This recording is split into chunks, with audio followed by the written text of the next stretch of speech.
कथं सन्ति भवन्तः आशासे भवन्तः कुशलिनः सन्ति।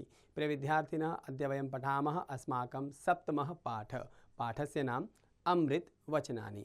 प्यारे विद्यार्थियों, कैसे हो आप? आशा करता हूँ आप बहुत अच्छे होंगे। आइए आज हम पढ़ेंगे हमारा पाठ 7, जिसका नाम है अमृत वचनानि, अर्थात अमृत वचन। प्यारे विद्यार्थियों, इस पाठ में कुछ श्लोक दिए गए हैं। आइए उनका क्रमशः उच्चारण करते हैं और भावार्थ पढ़ते हैं। पहला श्लोक। आलस्यं हि मनुष्याणां शरीरस्थो महान् रिपो नास्ति उद्यम समो बन्धु कृत्वा यम न अवसीदति। भावार्थ, मनुष्यों के शरीर में स्थित आलस्य ही उनका बड़ा शत्रु है। परिश्रम के समान कोई मित्र नहीं है जिसे करके मनुष्य दुखी नहीं होता। श्लोक 2, जिसमें कहा गया गुणे गुणम वेत्ते न वेत्ते निर्गुणो बलि बलम वेत्ते न वेत्ते निर्बलः पिको वसन्तस्य गुणम न वायस करी च सिंहस्य बलम न मूषक।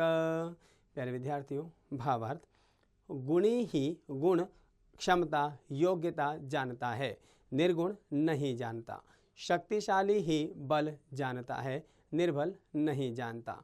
कोयल वसंत का गुण योग्यता जानती है, न कि कौवा। शेर के बल को हाथी जानता है, न कि चूहा।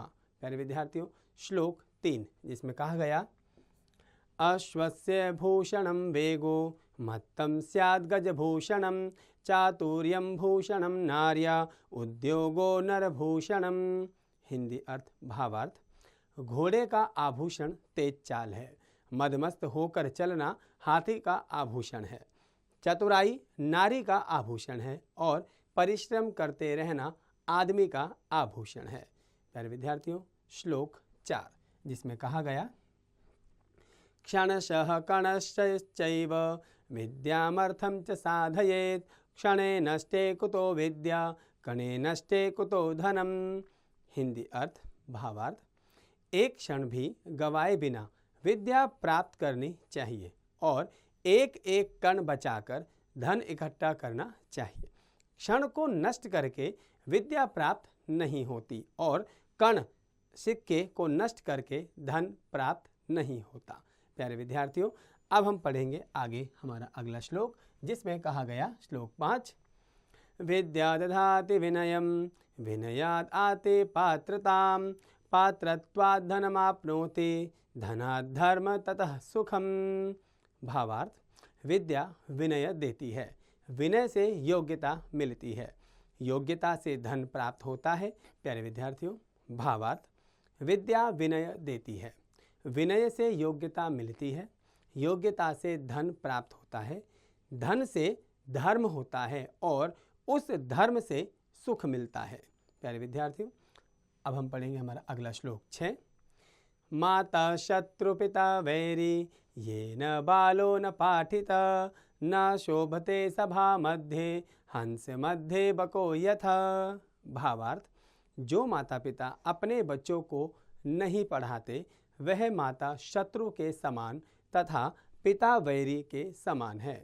ऐसा मनुष्य सभा के बीच में ऐसा प्रतीत होता है जैसे हंसों के बीच में बगुला। प्यारे विद्यार्थी, अब हम पढ़ेंगे हमारा अगला श्लोक 7 आलस्य कुतो विद्या अविद्यस्य कुतो धनम अधनस्य कुतो मित्रम अमित्रस्य कुतो सुखम। भावार्थ, आलसी मनुष्य को विद्या कहाँ अर्थात कैसे प्राप्त होगी, विद्या के बिना धर्म कैसे प्राप्त होगा, धन के बिना मित्र नहीं बनेंगे और मित्र के बिना सुख कहाँ। प्यारे विद्यार्थियों, श्लोक 8, जिसमें कहा गया सुखार्थी त्यजेत विद्याम विद्यार्थी त्यजेत सुखम सुखार्थी न कुतो विद्या विद्यार्थी न कुतो सुखम। भावार्थ, सुख चाहने वाले को विद्या और विद्या चाहने वाले को सुख का त्याग कर देना चाहिए। सुख चाहने वाले को विद्या कहाँ और विद्या चाहने वाले को सुख कहाँ। प्यारे विद्यार्थियों, हमने इस पाठ में कुछ श्लोकों का पाठ किया और क्रमशः उनका भावार्थ पढ़ा। मैं आशा करता हूँ कि आप अपनी कक्षा में सभी श्लोक भावार्थ सहित याद करेंगे तथा इस पाठ में आए अभ्यास कार्य को स्वतः पूर्ण करेंगे।